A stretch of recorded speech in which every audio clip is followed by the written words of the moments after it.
Bienvenidas y bienvenidos al nuevo episodio de Deseducar Críticamente. En esta ocasión hablaremos sobre los aportes de Camilo Torres a la educación desde una perspectiva feminista. Nuestra invitada es una joven militante camilista del movimiento Congreso de los Pueblos, quien además fue representante estudiantil al Consejo Superior UIS, Universidad Industrial de Santander. En este episodio conversaremos sobre quién fue Camilo Torres Restrepo, su legado en materia educativa y cómo sus aportes se relacionan con una perspectiva feminista. También abordaremos la discusión en torno a la implementación de su visión educativa en la actualidad colombiana, especialmente en el contexto de la lucha feminista y la educación liberadora. Por último, nos referiremos a las críticas hacia el movimiento camilista y feminista, así como los desafíos que enfrentan. No se lo pierdan. María, bienvenida. Hola, muchas gracias por la invitación a Juan y un saludo especial para todos y todas los que nos están escuchando. Bueno, María, contémosle a quienes nos escuchan quién es María Aguilera. Bueno, pues yo soy una estudiante de Derecho y Ciencias Políticas de la Universidad Industrial de Santander. Soy militante de una organización política también acá en la ciudad de Bucaramanga que se llama Red Surgiendo y a su vez que hace parte del Proyecto Obrero Estudiantil, que es una iniciativa que tenemos entre algunos estudiantes de universidad y sindicatos de la ciudad de poder juntar, ¿sí? Pues las experiencias y las luchas que tenemos nosotros desde cada uno de nuestros sectores y unirlas para trabajar por un proyecto un poco más grande, ¿no? Entonces, eh, eso, digamos, para iniciar, también hago parte efectivamente del Congreso de los Pueblos y pues todos estos años he militado fuertemente o trabajado sobre todo desde organizaciones de mujeres y todo lo que tiene que ver con la defensa de la educación superior. Ok, gracias, Camilo. María. María, de manera breve, cuéntanos quién fue Camilo Torres y por qué tomaste la decisión de convertirte en militante camilista. Bueno, pues Camilo Torres fue un hombre que nació en Bogotá, un hombre que nació en una familia, digamos que con algunos privilegios económicos y que posteriormente, pues él decide ingresar al sacerdocio y a partir de ahí empieza, o bueno, ya lo venía haciendo desde antes, pero digamos que ya estando dentro de la iglesia se da cuenta de las realidades de la sociedad colombiana, de la pobreza que atraviesa nuestra sociedad, de la miseria que da a partir de ella y de cómo la estructura económica, política e incluso cultural de nuestro país pues está directamente relacionada con ese aspecto. Y es cuando él dice, bueno, porque nosotros como cristianos no estamos cambiando, no estamos luchando para transformar la estructura política, económica y cultural del país que nos tiene pues sumidos en que nos tiene empobrecidos. Entonces Camilo empieza una larga lucha. Es todo un proceso, a Camilo hay que entenderlo como todo un proceso, no únicamente como el Camilo sacerdote, no únicamente como el Camilo sociólogo o el Camilo guerrillero, sino que hay que entenderlo como todo un proceso para poder comprender bien cuáles fueron todas sus etapas y por qué tomó las decisiones que tomó. Entonces, además de Camilo de estar en la iglesia, también estudió sociología en Lovaina, y pues después de volver de Lovaina, allí es cuando empieza realmente una militancia política fuerte por parte de él en todo el país y posteriormente es cuando también a raíz de la persecución política, de la represión que se estaba ejerciendo en contra de él y de las amenazas de muerte que había tenido, pero también por una convicción política muy fuerte en ese momento que él tenía de asumir la revolución como un proceso completamente desde él y desde lo colectivo, es que decide ingresar al Ejército de Liberación Nacional. Entonces, eso es como, así a grandes rasgos, un poco la vida de Camilo. Él hace un trabajo con Falsborda, ¿no? En la Universidad Nacional, ¿cierto? Sí, Camilo justamente con Falsborda es quien crea inaugura la Facultad de Sociología en la Universidad Nacional, que es un aspecto bastante importante porque no solamente es venga, abrimos una nueva facultad, un nuevo programa académico en una universidad pública, sino que eso va ligado con toda una corriente de pensamiento muy importante y una nueva forma incluso de entender la investigación que se hace en las universidades, pues en este caso las públicas, porque pues principalmente fue allí donde se desembocó todo este pensamiento, y es justamente entender la investigación no como una herramienta que llevamos a los barrios, que llevamos a las comunidades para extraer de ellos lo que necesitamos para nuestra investigación, sino decir, acá en la investigación el sujeto principal, el protagonista de la investigación es la comunidad, es al pueblo a donde vamos, donde no vamos a enseñar, sino vamos a compartir nuestras herramientas que nosotros como estudiantes privilegiados hemos tenido la fortuna de tener en las universidades, y vamos a darles herramientas no solamente para decirles, mire, no, ni siquiera para decirles, mire, así se hacen las cosas, sino decirles, mire, queremos compartirles estas herramientas que nosotros aprendimos acá, y ustedes construyan, ustedes organícense, ustedes promuevan esos cambios reales, esas transformaciones sociales que necesitamos para nuestro país y para nuestra comunidad. Entonces, claro, es una concepción completamente diferente de cómo se trata la investigación y también cómo se entiende la educación en nuestro país, ¿no? Y es obviamente también ligado pues a algo muy importante de Camilo, y es cómo liga a los cristianos con la revolución, con las luchas sociales, ¿sí? Eso también es un factor muy importante porque Latinoamérica y sobre todo Colombia es un país que siempre así, que es de una tradición muy católica, muy cristiana, ¿sí? Entonces Camilo no niega esa religión, no niega ese aspecto, digamos, espiritual que la gente promueve y cree profundamente en el país, sino que Camilo dice, no tiene por qué entenderse como dos aspectos separados, sino que van juntos, van completamente unidos, y eso también es otro elemento muy importante para, digamos, para entender a Camilo y para entender por qué fue tan relevante. Oye María, cuando referiste el tema de la intervención como método, ¿no? Que precisamente Camilo y Falsborda proponen una nueva metodología para trabajar junto con las comunidades, no en las comunidades. Y precisamente una de las críticas que yo le hacía cuando era docente en la UIS, a estos trabajos o a estas propuestas de investigación educativas que hacían extensión hacia las comunidades, que todas le colocaban el nombre intervención. Incluso hay alguna maestría en trabajo social de la UIS que se llama intervención. ¿Ya? Entonces son unos términos tan quirúrgicos y tan médicos positivistas que, a pesar de que la universidad tiene un edificio que se llama Camilo Torres, parece que solamente se ha quedado en esa nominación, pero no ha entrado a indagar, por lo menos las ciencias humanas, autocriticarse esa concepción que tienen, ¿no? De médicos, ver la educación o el trabajo social como esos médicos que llegan, en el caso de los educadores, a curar una enfermedad llamada ignorancia, ¿no? Entonces le llaman intervención. Y lo mismo el trabajador social en esas maestrías de intervención. Entonces es una crítica que yo sí también le he venido haciendo, y que mira que son dos pensadores claves de nuestra geografía intelectual y que son muy poco estudiados, ¿no? Entonces, para la muestra ese botón.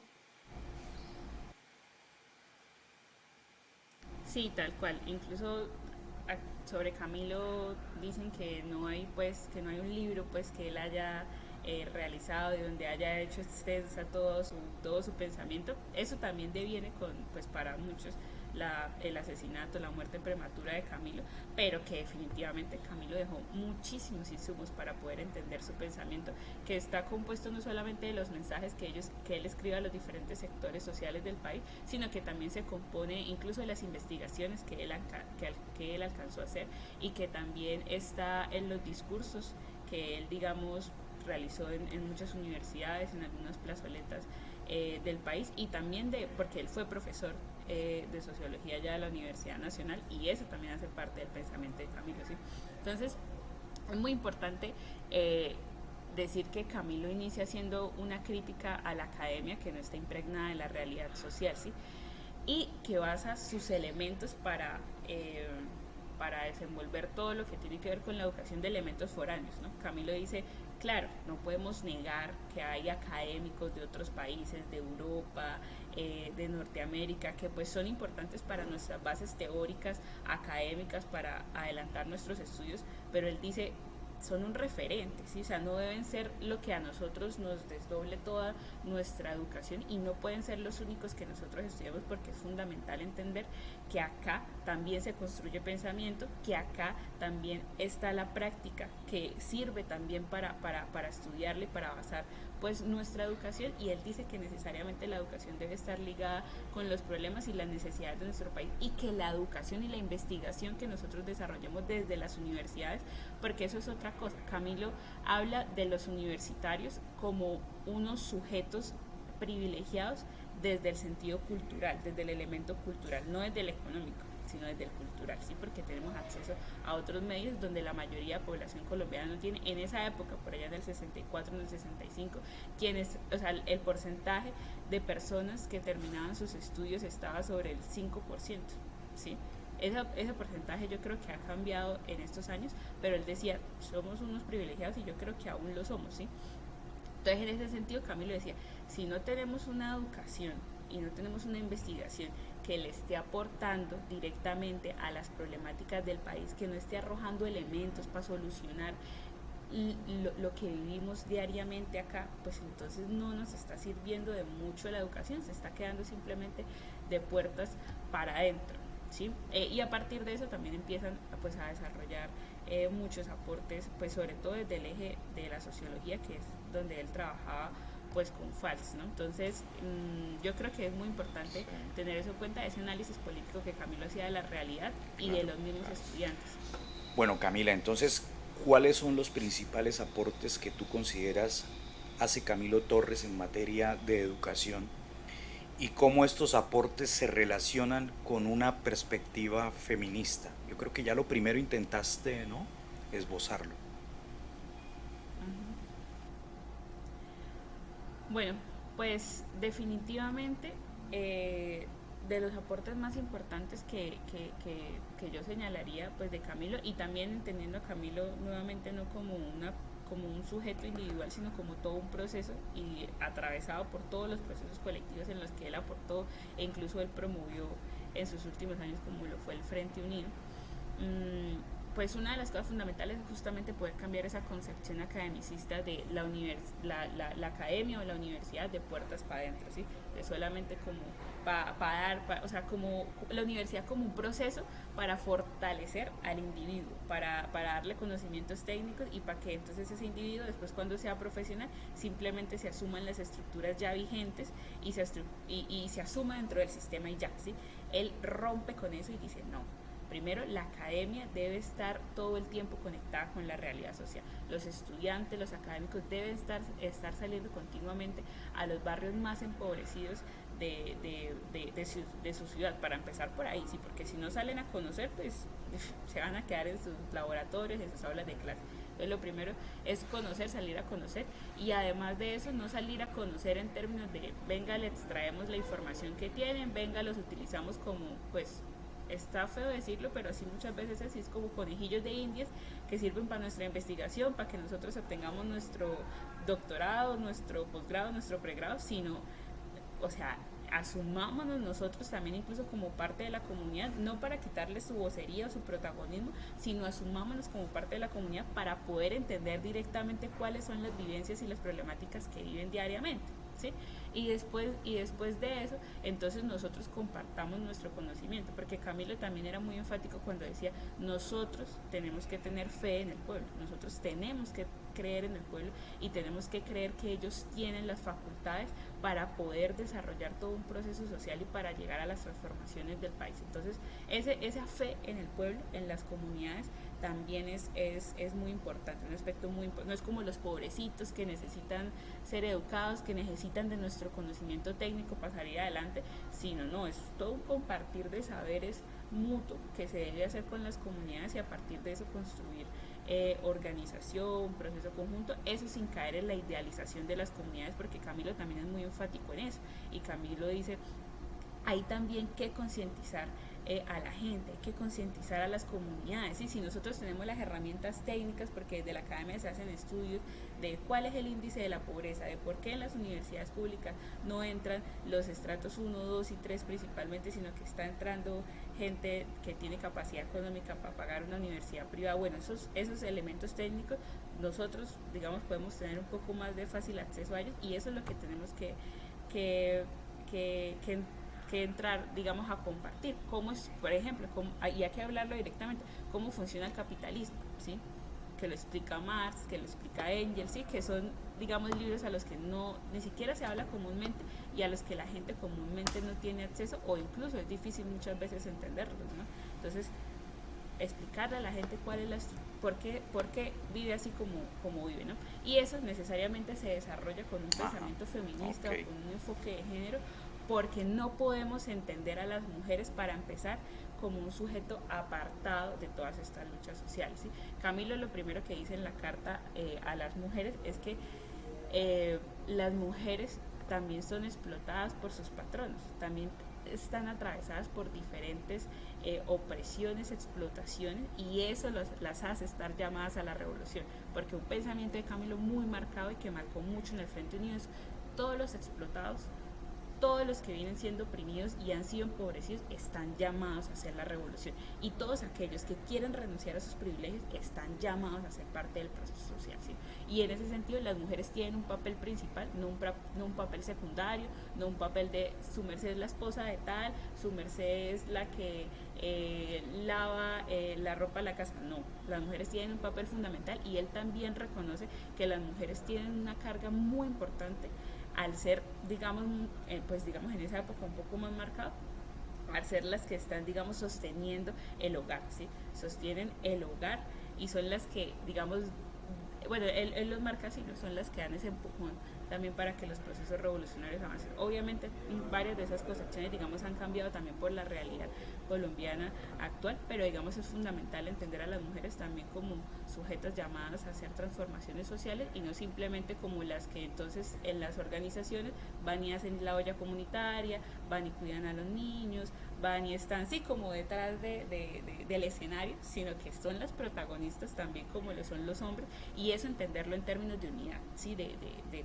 estar agarrados de la mano unos a otros, y no como una competencia, sino de poder desaprender esos machismos de pronto que hemos tenido por lo cultural. Correcto, y avanzar. Sí, Carmen Celina Suárez en la entrevista que tuvimos nos hacía claridad de que una cosa era el feminismo popular y otro muy distinto, ese feminismo liberal que se declaraba enemigo del hombre, ¿no? Y también un punto clave aquí es que ya Marx lo dijo, que el primer sujeto explotado por el capitalismo fue la mujer. Fue la mujer. Bueno, María, entonces, ¿cómo consideras que debe implementarse esa visión educativa camilista, esa visión educativa de Camilo Torres en la actualidad colombiana, y especialmente en el contexto de la lucha feminista y la educación liberadora? Bueno, pues digamos que el cómo implementarlo es bastante complejo, ¿no? Porque lo primero que hay que decir es que, por ejemplo, el modelo de educación que nosotros seguimos actualmente en Colombia, y no me refiero únicamente, porque se me ha olvidado tocar ese aspecto, porque Camilo no únicamente refiere a la educación superior, sino también a la educación secundaria.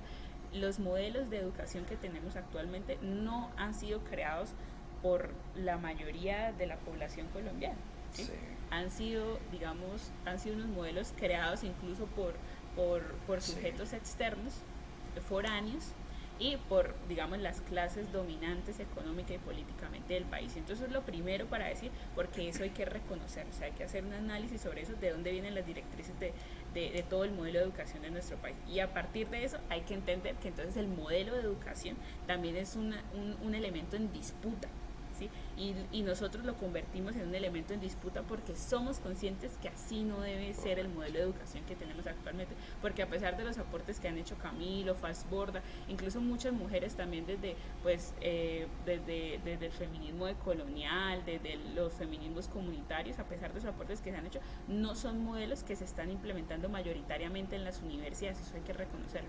Por eso, cuando hablamos de movimiento estudiantil, lo primero que debemos tocar además, o de hacer referencia además de la estructura económica, de cómo se financia la educación superior y la educación pública en Colombia, también el elemento del modelo de educación es fundamental entenderlo y romperlo, ¿sí? Porque solamente de esta forma es como los aportes que han hecho las comunidades, que han hecho los compañeros revolucionarios como Camilo, como Fals, como otros, para nuestro país podrán implementarse de forma general, ¿sí? O sea, como un factor común y no como la excepción que aplican de pronto algunos profesores críticos en sus cátedras, ¿sí? Y solamente mediante este cuestionamiento al modelo de educación y luchar para que se implemente es como realmente puede avanzar, ¿no? Y necesariamente, como Camilo lo decía, como tenemos también que tomarnos los elementos únicamente foráneos o extranjeros, digamos académicos, o las experiencias extranjeras académicas, el enfoque de género acá es fundamental porque Latinoamérica tiene una tradición y tiene un recorrido tan increíble en términos de la lucha de las mujeres, ¿sí? Hay un escrito pues, de una mujer, después lo referenciaré, se llama Geolocalización de los feminismos latinoamericanos.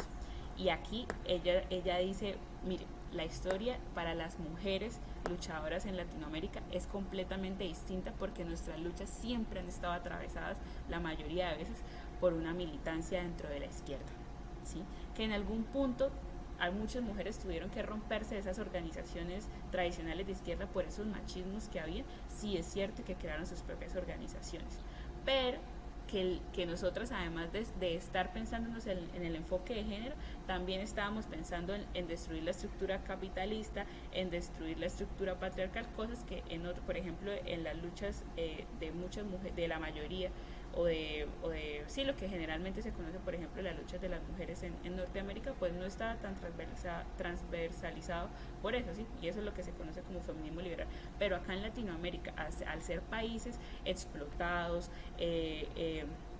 pues subyugados también a las potencias económicas del mundo, pues digamos que la lucha ha sido no solamente anticapitalista, sino incluso antiimperialista, antipatriarcal. Entonces ese enfoque de nuestras vivencias, de nuestras experiencias, es lo que también nutre esos elementos de educación que Camilo y que Falsborda aportaron en su momento, ¿sí? Y que no se puede negar porque son experiencias que nos tienen hoy acá, ¿sí? Que nos han permitido, por ejemplo, el movimiento social y popular permanecer, y que definitivamente, si nosotros queremos cambiar el modelo de educación y queremos cambiar muchos de los problemas o de los vicios que ha habido antes dentro de la izquierda o del movimiento social, pues eso también tiene que ver con cuestionarnos no solamente en la organización sobre nuestras prácticas machistas, sino también cuestionarnos nosotros como individuos, cómo llevamos nuestras relaciones interpersonales con nuestra pareja, con nuestra familia, con nuestros amigos, ¿sí?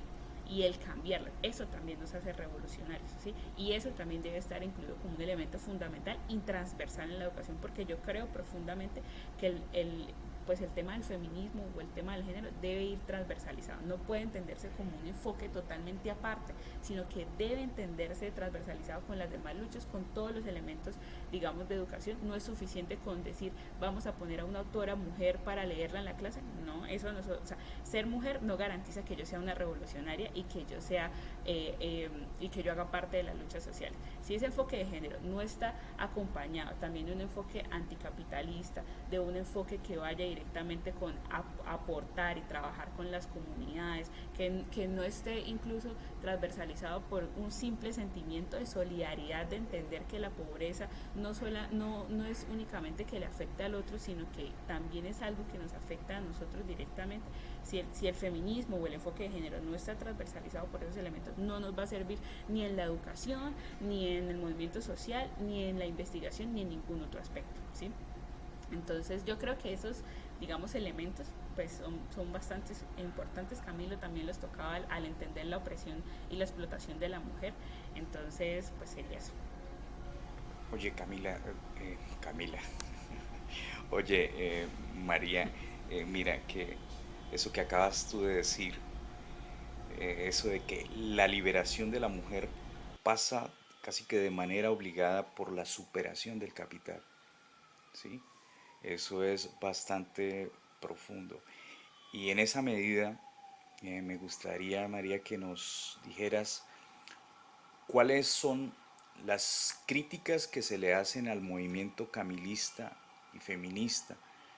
Igual cuáles son los principales desafíos que se tienen y cómo están siendo enfrentados ambos, esas críticas y esos desafíos. Bueno, pues yo creo que las principales críticas, incluso ni siquiera solamente al feminismo dentro del camilismo, sino en general al feminismo que se viene promoviendo desde muchos lados dentro del movimiento social, es justamente entender a las mujeres como un sector completamente apartado de los otros sectores sociales, o entender el feminismo como una lucha que debe darse por este lado y entonces por este otro lado van las otras luchas ligadas pues al anticapitalismo o de otros sectores sociales, ¿sí? Cuando entendemos esas luchas separadas, para mí se está cayendo en un error, ¿sí? Porque nosotras no solamente somos mujeres, nosotras somos mujeres estudiantes, mujeres pobres, mujeres campesinas, mujeres indígenas, o sea, nosotras nos atraviesan, no voy a decir que de forma igual, la explotación, digamos, igual que a los hombres, no nos atraviesa de igual forma, porque efectivamente hay unos elementos ligados al sexo, ligados al género, que nos atraviesan de formas diferentes que a los compañeros, pero que si eso no lo entendemos en conjunto, pues o sea, lo que estamos haciendo es separar las luchas y eso hace mucho más complejo e incluso poder materializar a lo que Camilo hacía tanta referencia y era la unidad del sector popular, ¿sí? Él decía hay que superar esos individualismos, hay que superar, digamos, esos protagonismos o esos intereses personales o únicamente de nuestro sector, hay que superar todo eso y hay que ir por la articulación y por la unidad completa del sector social, ¿sí? Porque también hay otra cosa y es que nosotros como mujeres dentro del sector social no podemos limitarnos a simplemente alcanzar o obtener logros enmarcados dentro del sistema jurídico colombiano. ¿A qué me refiero? Para nosotros no debe ser suficiente alcanzar, digamos, la consigna del derecho al aborto, alcanzar la consigna pues como en algún momento fue, del derecho al voto. Eso es insuficiente porque es que estos derechos están enmarcados desde el orden jurídico colombiano, ¿sí? Dentro de un marco de normas que nunca, absolutamente nunca, va a ser del todo favorecedor para nosotros los pobres, ¿sí? Entonces nosotros también tenemos que desenmarcar nuestra lucha únicamente de lo jurídico, únicamente de lo legal y entender que la transformación real pues tiene que ver con cambiar el sistema económico capitalista, con cambiar el sistema cultural que hay actualmente, que es machista, que es patriarcal y que muchas veces en esos vicios se caen, ¿no?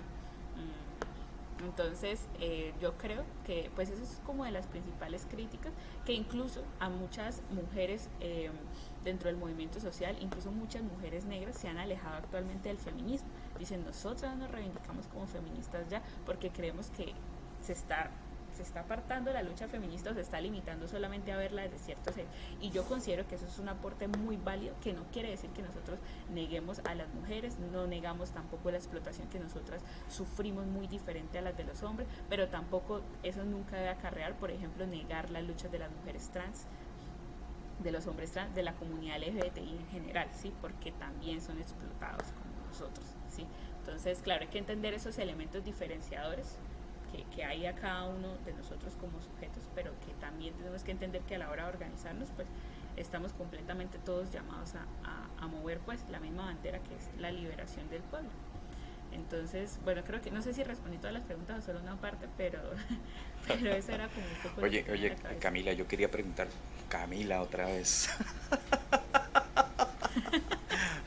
Como 3 veces te digo Camila. Culpa de Camilo Torres. No te llamarás María Camila, ¿o sí? No. No, María María Alejandra. Alejandra. Oye, María Alejandra, mira, eso. Yo quería preguntarte, ¿cuáles fueron tus principales retos como representante estudiantil en el Consejo Superior Universitario de la UIS? ¿Qué aprendiste? Bueno, bastantes, sí, porque yo venía, pues, mi proceso político inicia realmente en la universidad, yo acercarme a organizaciones sociales, bueno, y a lo que yo venía acostumbrada era hacer pues lo que se conoce como el trabajo de base, ¿sí? Entonces el trabajo casi que completamente desenmarcado de lo institucional, de esos escenarios como de consejos, y el trabajo directamente con los estudiantes, de hablar, de hacer cineforos, de Ajá. hacer canelazos, de hacer conversatorios.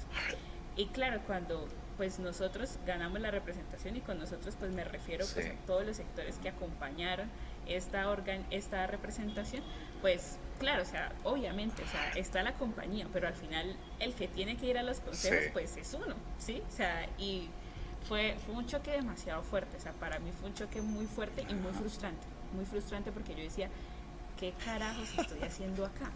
O sea, ¿cómo carajos yo creo proceso Ajá. social desde el Consejo Superior? Eso es imposible porque las concepciones de estos consejeros son completamente diferentes a las que yo creo, a las que nosotros creemos. Entonces, digamos que el proceso de acoplarse fue también bastante complejo porque además de eso nosotros identificábamos una problemática muy grande, y es que la mayoría de consejeros que hay en esos escenarios, no solamente en el superior, sino en el académico, incluso en los de escuela y de facultad, es que son personas que llevan años Sí. en esos puestos y se conocen el funcionamiento de la universidad en términos presupuestales, en términos administrativos, de pies a cabeza. Y uno como estudiante, para empezar, solamente tiene 2 años para ejercer su periodo, y uno llega, o sea, por más de que uno estudie los estatutos de la universidad, por más de que uno conozca los fondos, a donde ingresa el dinero, pues una cosa es uno conocer la teoría y otra cosa es uno saber cómo eso se da en la realidad y cómo funcionan las cosas en las universidades. Entonces, y eso a uno nadie se lo enseña. A usted ni el rector, ni ningún consejero, ni nadie viene y le dice, venga, yo le ayudo a entender un No. poco eso. O venga, María, construyamos en conjunto estas propuestas por los estudiantes, por los profesores, por los trabajadores. Nunca, o sea, nunca. Y además, porque yo asumí la representación en Sí. pandemia. Entonces era aún más frustrante porque mi mayor fuerza, o sea, sí, o sea, o la fuerza que a mí me daba la representación, mejor dicho, la fuerza que yo esperaba tener desde la representación tenía que ver con el estudiantado organizado y movilizándose.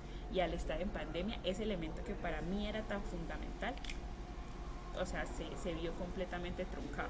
Entonces y porque además uno de los enfoques que nosotros tratamos de mantener mucho en la representación era como, listo, vamos a tratar de promover proyectos, políticas dentro del Consejo Superior para que se aprueben, que al final fueron muy pocas, porque eso es re complejo que se apruebe ya, porque, bueno, ahorita creo que ha cambiado un poco la composición, pero es que en ese momento con el gobierno de Duque, con un gobierno también departamental en cabeza de Mauricio Aguilar, pues tampoco es que vayamos a esperar maravillas, ¿no? Pero uno de los enfoques que nosotros manejamos desde la representación era trabajar directamente con la gente. Utilicemos la representación para concientizar al estudiantado de la necesidad de organizarse, de la necesidad de ser críticos, de promover otros espacios diferentes en la universidad, y creo que y estar sobre todo pendientes de cualquier escenario de movilización o asambleario que había, y fortalecerlos mucho. Creo que en ese aspecto hicimos una muy buena tarea, y también en poder articular fuertemente al sector de trabajadores con los estudiantes, que hace mucho tiempo no se hacía, muchísimo. Y eso fue algo, o sea, fue muy excelente, o sea, fue maravilloso, y fue tan excelente que le dolió muchísimo a la administración de la universidad, y esta es la hora, y yo todavía escucho pues comentarios de que o sea, a los trabajadores, mejor dicho, los tienen una concepción terrible justamente por esa articulación que se hizo entre trabajadores y estudiantes, y que se va a mantener definitivamente, pero sí en su momento fue muy frustrante. Ya después uno como que pues logra como acomodarse más o menos, pero siempre uno se va a sentir completamente Claro. amarrado en estos ¿Y espacios. cómo fue ese proceso de toma de decisiones tuyo al interior del Consejo Superior? O sea, ¿tenías una agenda?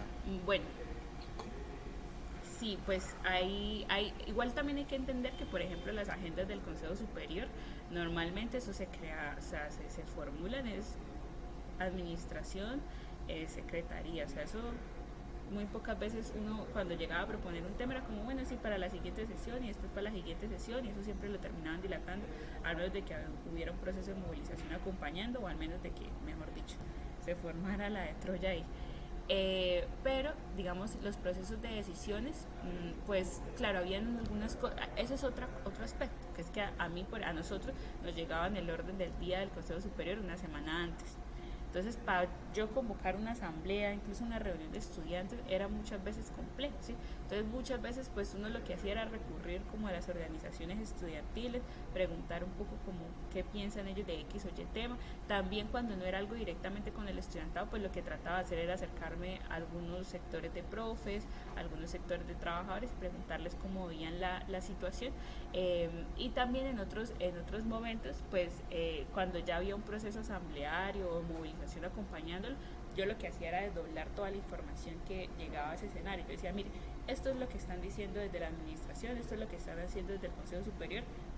Ustedes cuenten qué es lo que tenemos que hacer, y yo lo que hago es llevar la voz porque yo no estoy para nada más, ¿sí? Yo estoy para transmitir la comunicación de los estudiantes. Pero, por ejemplo, en procesos que para mí eran fundamentales, donde el estudiante estuviera un poco más activo, que fue, por ejemplo, la elección del rector, que eso fue el año pasado, pues a mí me tocó regirme fue por la votación de los estudiantes, la consulta que se hizo a los estudiantes, porque tratamos de convocar una reunión para escuchar directamente a los estudiantes, o sea, de la representación superior, y llevar esas inquietudes en el proceso electoral, y no llegó nadie. Entonces, ese tipo de cosas también son cosas que uno debe afrontar, y que uno también debe buscar soluciones, porque ellos no van a esperar a que los estudiantes se reúnan para tomar una ¿Y quién decisión. ganó en esa consulta entre los estudiantes? En esa consulta, Hernán Porras. Entonces, a la hora de votar, pues yo lo que hice fue votar por él, y dejando, digamos, como unas apreciaciones, ¿no? Sobre la importancia, por ejemplo, de promover ciertos temas en la universidad. En ese momento, sobre todo, estábamos tratando de impulsar lo de las residencias universitarias femeninas, que ha sido una bandera histórica, pero que, pues, la verdad es pura voluntad política, ¿no? Entonces ahí se dejaron algunas acotaciones, pero yo me regí fue por la mayoría en la consulta, Claro, de entiendo. estudiantes. Bueno, María, para terminar, esta vez no me equivoqué, no dije Camila. Para terminar, María, ¿cuál es tu concepción de educación? Bueno, mi concepción de educación tiene que ver con pues también desde lo que yo he vivido. Por ejemplo, para mí todo mi proceso educativo, al menos el universitario, ha estado transversalizado por mi militancia política, ¿sí? Entonces, para mí no se concibe una educación donde uno simplemente se limite a ir a las aulas de clase. Entonces, para mí necesariamente eh, el proceso educativo, al menos de universitario, debe estar transversalizado para todos y para todas, por una cercanía a los procesos sociales, a las luchas de la educación superior, o desde la militancia, que sería lo más favorable, ¿no? Entonces, eso en términos de lo práctico, ¿no? Y ya como en términos de una propuesta como más política, pues el movimiento estudiantil siempre ha tenido banderas como históricas, ¿no? Entonces, primero la educación pública, eso es algo, digamos, que ya es una propuesta política, promover sobre todo la educación pública, y que el Estado siga siendo responsable de ella, ¿sí? Y eso también tiene que ver con una educación, digamos, gratuita, que no solamente se limita a que el Estado le pague a los estudiantes la matrícula semestralmente, que además debería ser universal, ¿no? Para nosotros, ¿no? Sino que además de eso, pues que brinde las condiciones para que los estudiantes puedan permanecer y culminar sus estudios, ¿no? Además de eso, una educación que esté al servicio de los pobres, que esté al servicio de la comunidad, o una universidad para el pueblo, como nosotros tuvimos esa bandera durante pandemia, que era WIS para el pueblo. Entonces, y eso en el sentido de muchos aspectos, ¿no? Entonces, una educación que justamente su investigación, que la academia esté constantemente buscando las soluciones, o proponiendo soluciones para las problemáticas del país, que esté ligada a las realidades sociales del país. Pero también, cuando hablamos de una UIS para el pueblo, es una universidad que esté abierta 100% para la gente que quiera entrar, ¿sí? Y eso en términos de lo cotidiano, de que pueda entrar a utilizar la biblioteca, que pueda entrar a utilizar las canchas, que pueda entrar a cualquier evento que se haga en la universidad, pero también que el sistema de admisión sea diferente al que hay actualmente, ¿sí? Porque hay que ser conscientes que la educación secundaria en este país es bastante compleja, sobre todo en los colegios públicos, y que son muy pocos estudiantes que vienen de colegios públicos y que hacen parte o que pues sí, son empobrecidos y que pueden entrar a una universidad pública. ¿Sí? ¿Por qué? Porque los sistemas de admisión de las universidades públicas son muy complejos. Si no tienen un examen especial, entonces es por medio del IFEX, ¿no? Y eso entra a competir con los demás. Y muchas veces esos cupos de los mejores IFEX pues se van a los estudiantes que mejores herramientas han tenido en su secundaria. Y eso responde muchas veces a Claro. colegios privados. Entonces, esa es otra concepción también del ingreso a la universidad. Y por supuesto, una educación antipatriarcal. Necesariamente tiene que ser una educación antipatriarcal y que esté promovida eso para dar más herramientas para la liberación de los pueblos. Muchas gracias, María, pero me dejas con una inquietud cuando hablas de ese acceso universal a la educación superior, que es una de las propuestas del actual gobierno. ¿Ustedes en algún momento han pensado, han trabajado sobre un modelo de acceso que supere el actual basado en pruebas externas? Pues nosotros creemos que lastimosamente en la mayoría de pruebas externas, o sea, si por ejemplo la UIS empieza a utilizar un modelo, digamos, similar como el de la Nacional o de la Universidad de Antioquia, pues va a ser mucho más difícil que la gente pueda entrar, ¿no? Nosotros creemos que debe darse como una especie de sistema mixto donde donde se den directamente unos cupos, digamos, a colegios públicos de la ciudad, ¿sí? Para que ingresen, por ejemplo, pues en este caso puntual, a la UIS. Esa es una, digamos, de las propuestas que ha sonado. O también eso se implementó en pandemia. Eso a mí me parece que pues, fue, digamos, que un buen sistema, y era que usted no entraba por el puntaje del IFEX, sino que la universidad abría unos cupos para ciertas carreras. En ese momento, pues a mí no me parece esa concepción de que solamente como los cupos restantes fueron los cupos que se abrieron, pero la universidad abrió los cupos que quedaron, que no se llenaron, abrió entonces como un curso durante un mes, ¿sí? Como un preuniversitario, por decirlo de alguna forma. Y entonces esos conocimientos digamos que se dieron durante ese mes, después se evaluaron, ¿sí? A los estudiantes que tomaron ese curso, y obviamente pues los que tuvieron puntajes más altos o los que tuvieron mejor desempeño ingresaron, pero entonces no fue a partir del IFEX sino un curso que se hizo, ¿sí? Eso digamos tiene que mirarse un poco en la minucia, pero que digamos rompe con que el único parámetro sea el IFEX, y que además, o sea, yo presenté el examen de admisión para la nacional, esa vaina no es posible, o sea, mentira, pues no es imposible, Oh, pero de verdad que es mucho más sí, sí, difícil sí. que el IFEX. Entonces, pero la idea de los Ok, cupos directamente a colegios públicos ok. me gusta mucho, me parece que Sí, sí, es vale un la buen pena sistema. organizar un trabajo para pensar en ese acceso que supere las pruebas estandarizadas, ya sean internas o sean externas. Uh-huh, Entonces eso es uh-huh, importante. uh-huh. María, agradecerte por haber aceptado participar en este espacio, eh, comunicarnos, compartirnos esa visión, todos esos constructos que estás tú promoviendo a través no solamente de tu activismo, sino de tu militancia.